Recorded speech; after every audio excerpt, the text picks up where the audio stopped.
What's going on, everybody? Welcome back to the channel.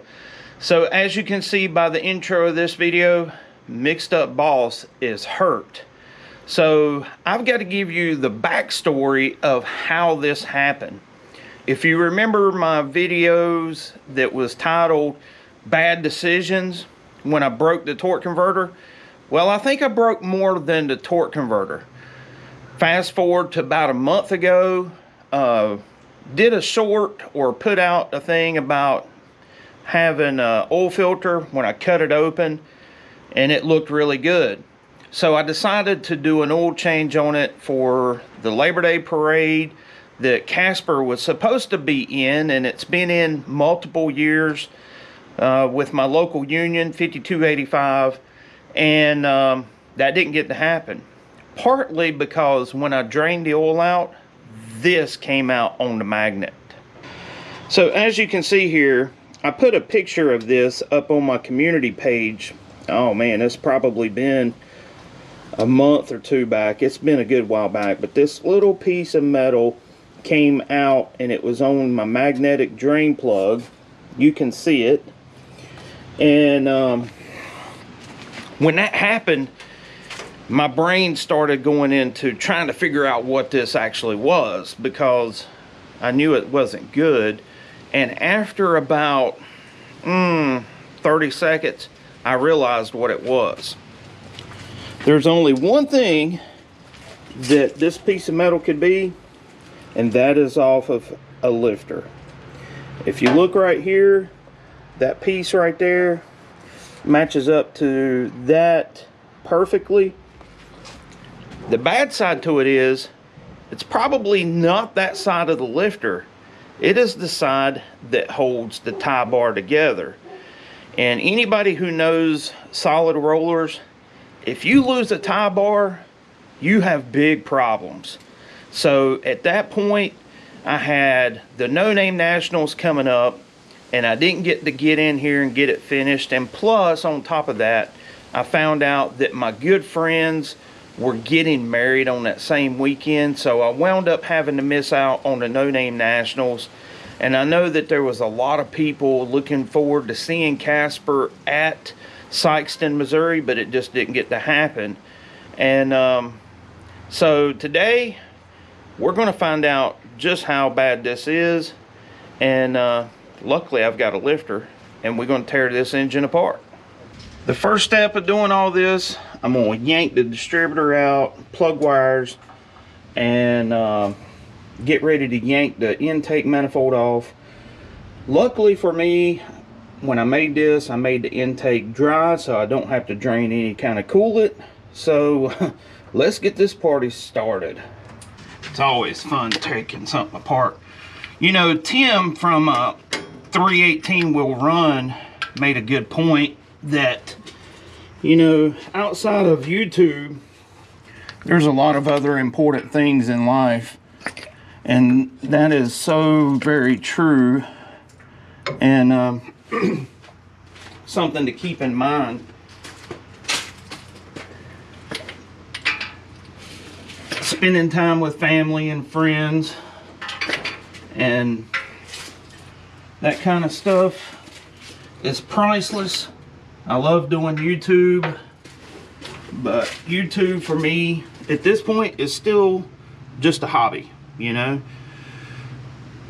Contrary to what some people believe, it's not about money. It's about the community. It's about the friendships that I built along the way. Now that the plug wires are out, time to take the cap off. Find out where the rotor is at. I'm kind of curious to see how long this is going to take. Since it is a dry intake manifold, it shouldn't take too long. Probably could have had this done a long time ago, but to be honest, after I seen that piece of metal, I just had to take a break. Sometimes it's like that. And if you're saying that it's not, then you're lying to yourself and to everyone else. Yeah. Another thing I'm going to do is put the progression ignition back in this thing. and show you how you set that up, probably in a separate video. One thing I am kind of curious about is seeing what kind of wear I have on this distributor gear that I put in here, because it was kind of, you know, that was a big issue. Well, looks about the same as the one that was in it before. So yeah, I've undone the fuel line, the throttle linkage. Now it's just a matter of unbolting the intake, prying it off, and getting to the lifter valley. Dallas Brown, this is for you. This is part of that TunnelRam Mafia life that he was describing, where you had to cut it out in order to make the distributor fit with this combination. This part is a factory cut. I had to do all that with a die grinder. This part of the TunnelRam Mafia life, really. One thing I like to do when I'm pulling intake off is take an air nozzle and blow off all the junk that could be laying up there that could fall in the intake port. I think it's loose. Right now we're at 16 minutes. That's how much I've got into taking this thing apart. And I haven't been going wide open. So this is going to be fun because this junk is heavy. I guess this is the point where I find out if I ate my Wheaties.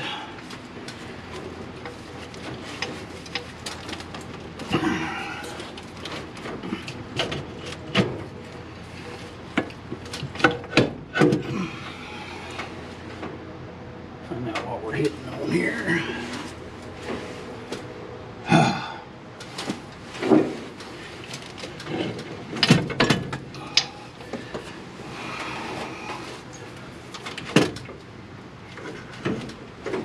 Yeah, that's heavy. Now that the intake is off, you can see the reasoning for me making it dry. I can actually access the lifters through this plate, and rumor has it that's where Chevys and Mopars get sucked in, right there. Yeah, you can normally see them being shot out the exhaust of CASPER. But let's get this off, find out which lifter it is, figure out which valve cover needs to come off. I probably need to pull both, honestly, to inspect the valve springs after this thing revved to the moon. It went like 8,600 RPM, so yeah, not normally a big deal, but I didn't set this up to go 8,600. So I've always said that I'm probably the luckiest unlucky person that you will ever meet. What do you mean by that? Well, check this out. I found the culprit, and if I was a betting man, I would have lost. Let's see if I can get in here. It's actually this lifter here on the back side. Okay, well, what's the big deal about that? Tie bar right here, the rivet's tight, but if you come over here, there is a lot of slop in that one there. You can hear it. And I found some more over here on this side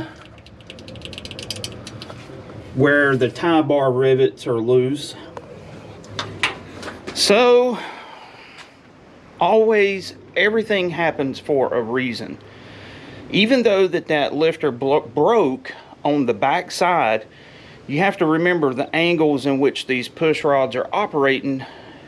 On the exhaust rocker, the push rod is pushed towards the deck of the head, or towards the exhaust side.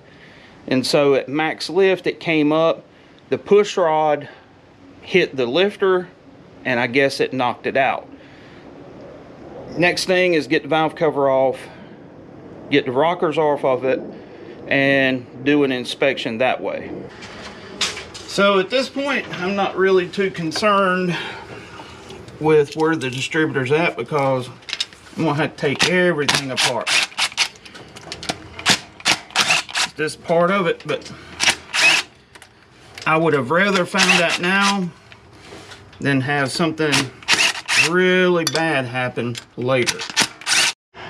Well, one thing I can say is things look good here under the valve cover. No real surprises. I've rotated engine over to get this where these two valves are on the compression stroke.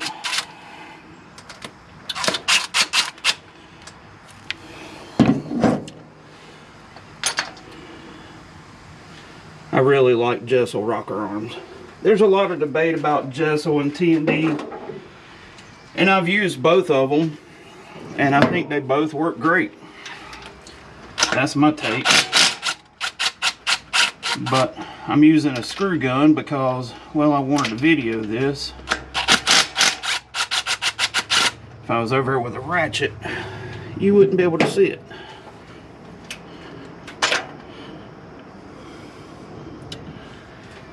Push rod cups look really good. That's a huge plus.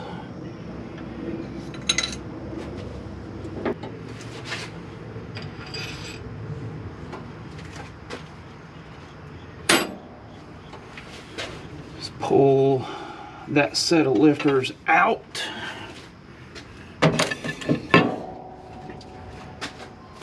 And see what I find.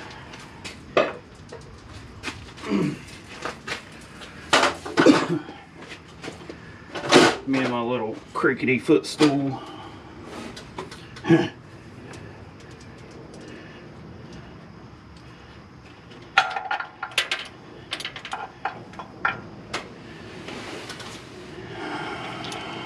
There it is. One thing, after revving this thing to the moon like this, I want to find out if there's any broken valve springs.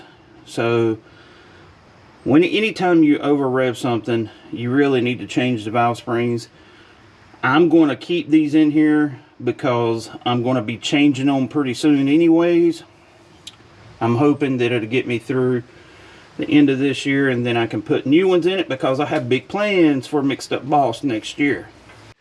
Well, after checking this thing out, it seems to be that the other lifters are actually good. It's just slop in the tie bar, which is no big deal. But this is the smoking gun. As you can see, the puzzle piece would fit in there perfect.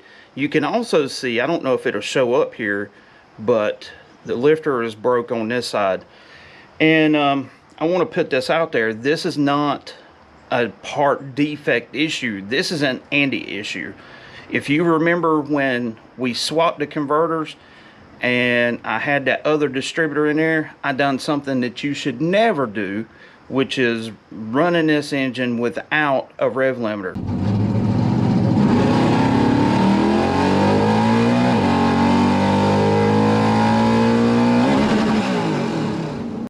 So that is self-induced pain, folks.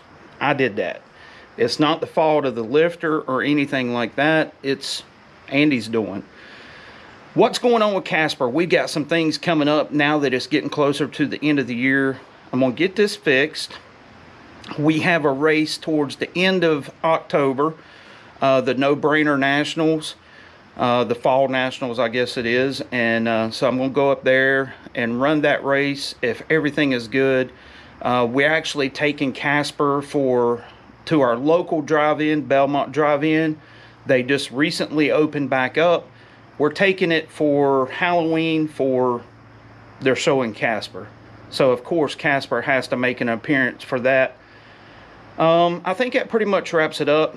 I've got to get my butt back in gear, get this thing buttoned up before it gets dark, because I'm racing daylight now that it's fall time. But now you have a better understanding of why I wasn't able to make it to the No Name Nationals. Is that next year, when this thing has the CASPER Matic in it expect something pretty cool, at least in my mind, when it comes to the No Name National. So you'll have to stay tuned for that. But that wraps it up, I think. Until next time, this is Andy from Unity Motorsports Garage. I will catch you later. Don't forget to hit that subscribe button.